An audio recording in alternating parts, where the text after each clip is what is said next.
ഈശോയുടെ തിരുഹൃദയത്തിന് സ്തുതി. ജൂൺ 24. തിരുഹൃദയ ഭക്തി ആന്തരിക അനുഷ്ഠാനങ്ങൾ.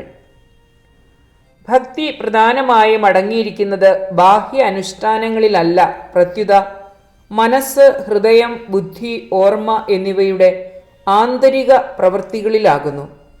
അല്ലാത്ത അനുഷ്ഠാനങ്ങൾ വെള്ളയടിച്ച കുഴിമാടങ്ങൾ പോലെയാണ്.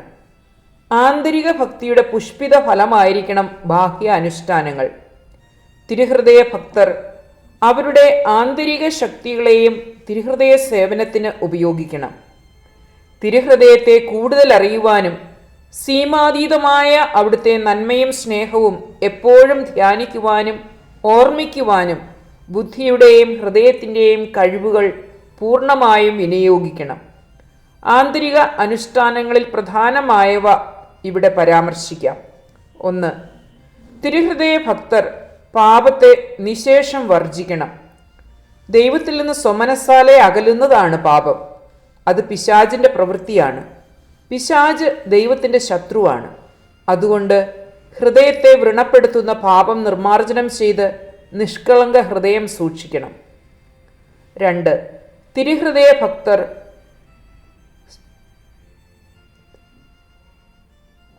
തങ്ങളോട് തന്നെയും സൃഷ്ടികളോടും വിരക്തി പാലിക്കണം.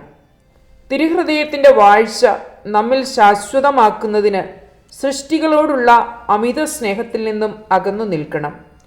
ഒരു സൃഷ്ടിയുടെയും സൗന്ദര്യവും സൽഗുണങ്ങളും നമ്മെ വശീകരിക്കാൻ ഇടയാകരുത്.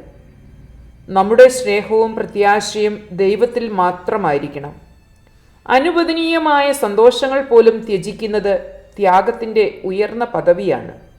എങ്ങനെ അവിടുത്തെ കൂടുതൽ പ്രസാദിപ്പിക്കണം എന്ന ചിന്തയോടെ ഹൃദയത്തെ ദുരാഗ്രഹങ്ങളിൽ നിന്നും അകറ്റി സൂക്ഷിക്കണം. 3. തിരുഹൃദയ ഭക്തരിൽ മനഃശക്തിയും ഔദാര്യവും പ്രകടമായിരിക്കണം. ഏതു സംഗതിയിലും പ്രവേശിക്കുന്നതിനും ഏതു ത്യാഗവും ചെയ്യുന്നതിനും ഏതു വിഷമഘട്ടവും തരണം ചെയ്യുന്നതിനും ദൈവസ്നേഹത്തിനും നമ്മുടെ കർത്തവ്യങ്ങൾക്കും വിരുദ്ധമായുള്ള യാതൊന്നും ചെയ്യാതിരിക്കുന്നതിനും നമ്മെ പ്രേരിപ്പിക്കുന്ന ഒന്നാണ് ഈ ശക്തിയെന്ന് വിശുദ്ധ അഗസ്തീനോസ് പഠിപ്പിക്കുന്നു.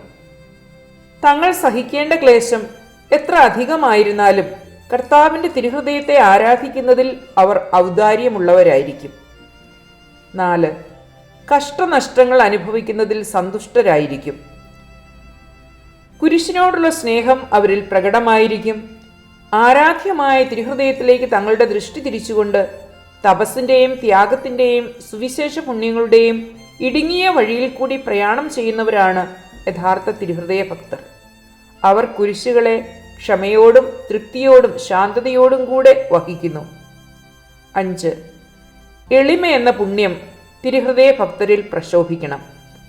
എളിമ സകല പുണ്യങ്ങളുടെയും മാതാവാകുന്നു. ആത്മീയ സൗധം എളിമയെന്ന അടിസ്ഥാനത്തിൽ പണിയപ്പെട്ടതല്ലെങ്കിൽ കാലാന്തരത്തിൽ അത് നിലംപതിക്കും.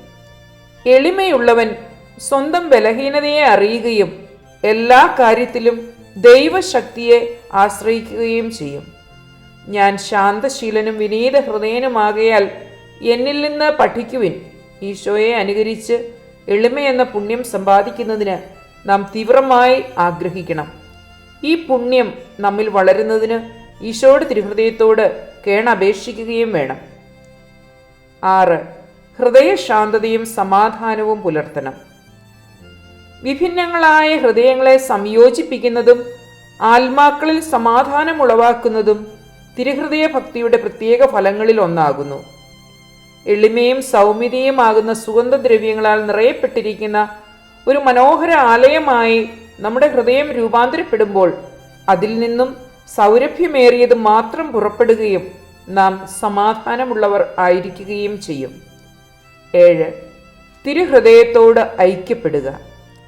ശിരസായ അവിടുത്തെ ജീവനും വിശുദ്ധിയും അവയവങ്ങളായ നമ്മളിലേക്ക് വ്യാപിക്കുന്നു.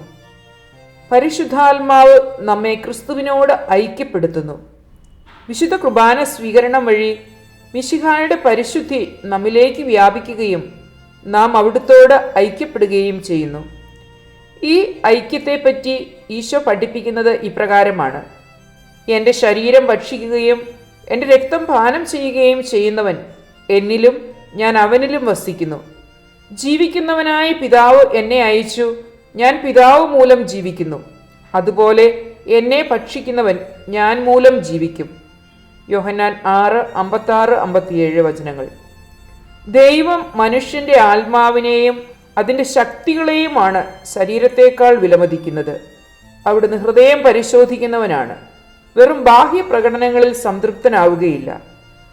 ഹൃദയ പരിശുദ്ധി ആഗ്രഹിച്ചുകൊണ്ട് നമുക്ക് പ്രാർത്ഥിക്കാം. ഈശോയുടെ മാധുര്യമുള്ള തിരുഹൃദയമേ, അങ്ങയിൽ നിന്ന് പിരിഞ്ഞു പോകുവാൻ ഞങ്ങളെ ഒരിക്കലും അനുവദിക്കരുതേ.